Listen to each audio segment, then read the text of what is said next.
Sini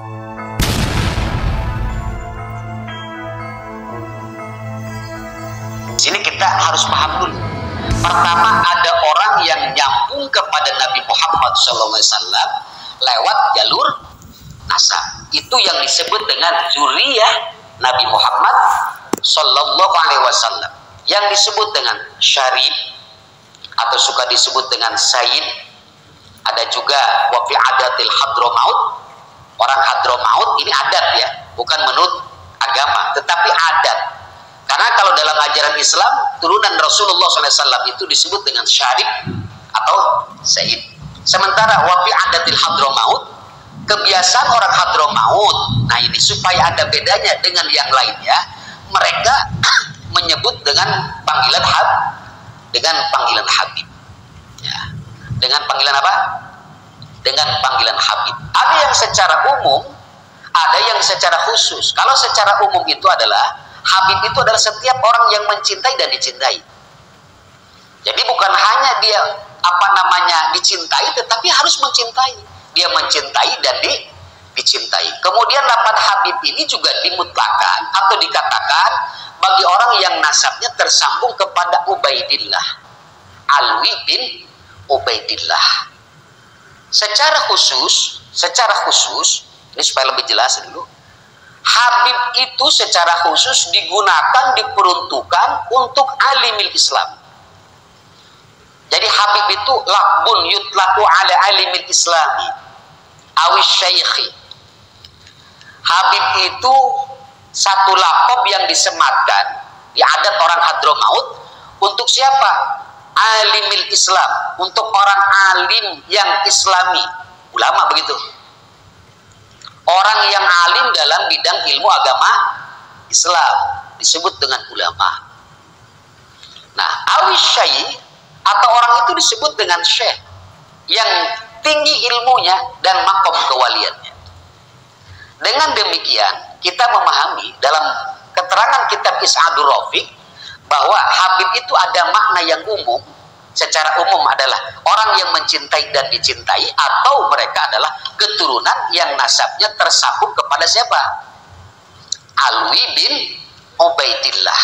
Secara khusus Habib itu diperuntukkan untuk orang-orang yang tinggi ilmunya, yang setingkat dengan syekh, dan dipergunakan secara khusus untuk keturunan Ali Ba'lawi, khosotan di Ali Ba'lawi.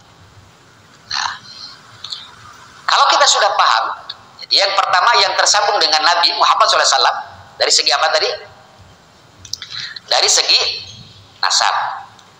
Yang kedua, ada orang lain bukan keturunan Nabi Muhammad SAW. Dia bukan keturunan Nabi Muhammad SAW. Hanya tersambung dengan Nabi Muhammad SAW lewat sebab. Nah, yang tersambung dengan Nabi Muhammad lewat sebab itu adalah alimil ulama yang bukan keturunan Nabi Muhammad SAW, tapi ulamanya yang benar-benar ulama. Nah, yang benar-benar ulama. Lalu apakah betul apa yang disampaikan oleh Abu Kiai Haji Muhtadi bahwa pewaris Nabi bukan para habaib tetapi para alimil ulama? Itu betul. Ya, kita harus prinsip ini. Tidak setiap turunan Nabi Muhammad SAW ya ulama. Gak setiap turunan Nabi Muhammad SAW ulama. Contoh tuh bagus. Raden misalnya, Lora, Gus. Tidak semua Gus bisa ngaji. Tidak semua Gus kiai. Tidak semua tuh bagus ulama, enggak. Karena Gus itu ya anak kiai sebenarnya. Tapi ketika Gus memang nempelnya di Gus Dur jadi hebat. Jadi Gus Dur kayak seperti itu kan. Atau nempelnya di Gus Mustafa atau di di Gus Baha, itu jadi luar biasa. Padahal Gus itu awal mulanya untuk sebutan anak ya kiai yang mulia. Nah, yang ada nasab lah, yang ada nasab dengan Wali Songo itu sebut dengan apa? Dengan Gus. Nah, di sini kita harus memahami bahwa tidak setiap turunan Nabi Muhammad SAW itu ulama. Ya, Bagaimana kalau ada turunan Nabi Muhammad SAW, dzurriyyah Nabi Muhammad SAW yang bukan ulama, apakah pewarisnya? Bukan. Bukan pewaris Nabi. Jadi kalau ada dzurriyyah Nabi Muhammad SAW, dia tidak jadi ulama nih. Bukan alimul ulama yang alim, yang mengamalkan ilmunya, itu bukan pewaris. Bukan pewaris Nabi Muhammad Sallallahu Alaihi Wasallam. Tapi sebaliknya, ada orang lain nih yang bukan keturunan Nabi Muhammad. Dia alim dan mengamalkan ilmunya, maka dia disebut dengan ulama dan itulah pewaris Nabi Muhammad Sallallahu Alaihi Wasallam. Nah, tapi ada juga kan begini, yang nasabnya tersambung dengan Nabi Muhammad Sallallahu Alaihi Wasallam. Nasabnya beliau ini adalah dzurriyyah Nabi Muhammad SAW. Kemudian dari segi sebab dia juga ulama, ini lebih utama. Artinya mendapat dua kemuliaan. Ya pewaris Nabi, ya karena dengan keilmuannya, pewaris Nabi dengan keilmuannya. Yang kedua, dia juga adalah tersambung nasabnya kepada baginda Nabi besar Muhammad Sallallahu Alaihi Wasallam. Jadi tidak salah apabila Abu Yamuh tadi mengatakan bahwa pewaris Nabi bukan habaib tetapi ulama. Bihujatin, karena ada dalil. Ada dalil dalam sebuah hadis yang panjang, yang disingkat saja hadisnya, innal ulama warasatul anbiya. Sesungguhnya para alimul ulama itu pewaris para nabi. Dalam satu riwayat, al ulama'u warasatul anbiya. Ulama adalah pewaris nabi. Oleh karena itu, ya, yang menjadi pewaris gudangnya ilmu Rasulullah Sallallahu Alaihi Wasallam adalah para alimil ulama. Baik dia itu dzurriyyah Rasulullah maupun bukan dzurriyyah Rasulullah Sallallahu Alaihi Wasallam. Lalu bagaimana seandainya ada keturunan Nabi Muhammad SAW, ya, secara nasab, namun tidak mengikuti ajaran-ajaran Nabi Muhammad SAW. Dia tidak mencontoh Nabi Muhammad SAW. Dia tidak menjadikan Nabi Muhammad sebagai barometer hidupnya. Kalau ada dzurriyyah Nabi Muhammad SAW, seandainya, ini ngomong seandainya ada keturunan Nabi Muhammad SAW, siapapun itu, mau gelarnya Said ya, mau Syarif ya, apapun gelarnya, yang keturunannya, ya, yang seandainya ada keturunan Nabi Muhammad SAW secara nasab, kemudian dia tidak mengikuti ajaran-ajaran Nabi Muhammad SAW, tidak mencontoh akhlak-akhlak Nabi Muhammad SAW, tidak menjadikan Nabi Muhammad sebagai barometer hidupnya, itu bagaimana? Al-Imam Ibnu Athaillah As-Sakandari dalam kitab Tajul Arus, ya, beliau mengutip ungkapan yang disampaikan oleh Nabi Ibrahim alaihissalam ketika mengadu kepada Allah Subhanahu wa taala. Bagaimana? Faman tabi'ani fa innahu minni. Nah, ini adalah Nabi Ibrahim ketika mengadu kepada Allah Subhanahu wa taala. Dalam Al-Qur'an diceritakan dalam surat Al-Ibrahim ayat 36, "Faman tabi'ani fa innahu minni."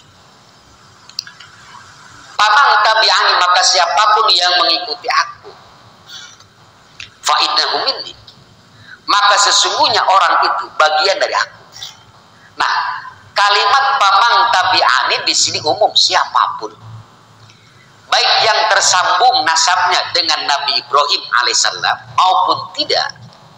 Jika orang itu mengikuti Nabi Ibrahim, mencontoh Nabi Ibrahim, meneladani Nabi Ibrahim alaihissalam, maka kata Nabi Ibrahim, fa innahu minni, maka sesungguhnya orang tersebut bagian daripada aku. Mau tersambung nasabnya ataupun tidak dengan Nabi Ibrahim, setiap orang yang mengikuti Nabi Ibrahim, maka dia bagian daripada keluarga Nabi Ibrahim alaihi alaihissalam. Ya, demikian juga sama dengan Nabi Muhammad SAW. Jadi kalau ada dzurriyyah Nabi Muhammad SAW yang tidak ikut dengan Nabi, tidak mencontoh kepada Nabi Muhammad SAW, tidak menjadikan Nabi Muhammad sebagai barometer hidupnya, maka sekalipun orang itu mengaku dzurriyyah Nabi Muhammad SAW, secara nasab dia tersambung dengan Nabi Muhammad SAW, tetapi jika tidak mengikuti Nabi Muhammad, tidak mencontoh akhlak-akhlak Nabi Muhammad, tidak meneladani Nabi Muhammad SAW, tidak menjadikan Nabi Muhammad sebagai barometer hidupnya, maka orang itu juga bukan bagian daripada keluarga Nabi Muhammad. Tapi kalau orang lain misalnya, orang lain tidak tersambung nasabnya dengan Nabi Muhammad, dia mengikuti Nabi Muhammad, meneladani Nabi Muhammad, mencontoh Nabi Muhammad, dijadikan Nabi Muhammad sebagai tolak ukurnya hidupnya, barometer hidupnya, maka itu diaku keluarga oleh Nabi Muhammad Sallallahu Alaihi Wasallam. Nah, contoh lain, anak Nabi Nuh alaihissalam, ini bukan dzurriyyahnya lagi, bukan turunan yang kesini, bukan. Anak Nabi Nuh alaihissalam, darah daging Nabi Nuh alaihissalam yang hidup, ya, dengan Nabi Nuh alaihissalam sebagai anak langsung, darah daging Nabi Nuh alaihissalam. Bagaimana? Ditolak oleh Allah. Nah, kita lihat dalam Al-Quran, wanadan Nuh rabbah faqala inna ibni min ahli. Wanadan Nuh, dan ketika Nabi Nuh ngundang-undang atau berdoa kepada Tuhannya, faqala, maka berkata Nuh, inna ibni min ahli, sesungguhnya anakku itu min ahli, dari keluargaku. Wa inna wa'dakal haq, dan sesungguhnya janjimu itu pasti benar. Wa anta ahkamul hakimin, dan engkau hakim yang paling adil. Bagaimana dijawab oleh Allah Subhanahu wa taala? Qala ya Nuh, kata Allah Subhanahu wa taala, wahai Nuh, innahu laisa min ahlik, innahu amalun ghairu salih. Kata Allah Subhanahu wa taala menjawab atas doanya Nabi Nuh alaihissalam yang supaya Kan'an itu selamat. Dijawab oleh Allah Subhanahu wa taala, innahu laisa min ahlik, sesungguhnya Kan'an itu bukan keluargamu. Secara zahir Kan'an adalah darah daging Nabi Nuh, tetapi secara hakikat Kan'an bukan anak Nabi Nuh. Buktinya mana? Tadi dijawab oleh Allah Subhanahu wa taala, innahu laisa min ahlik, sesungguhnya engkau bukanlah keluargaku. Sesungguhnya bukan. Sesungguhnya Kan'an itu laisa min ahlik, bukan keluargamu Nuh. Kenapa? Innahu amalun ghairu salih. Sesungguhnya Kan'an itu beramal, ya, ghairu salih, dengan amalan yang tidak soleh. Nah, di sini kita pahami dengan beberapa contoh di dalam ayat Al-Qur'anul Karim, ya, harusnya menjadi satu pemikiran, ya, bagi orang yang nasabnya tersambung dengan Nabi Muhammad SAW.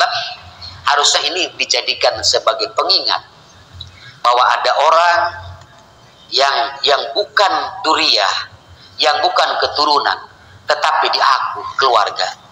Ada orang yang keturunan, tetapi tidak diaku keluarga. Nabi Muhammad Sallallahu Alaihi Wasallam pun demikian.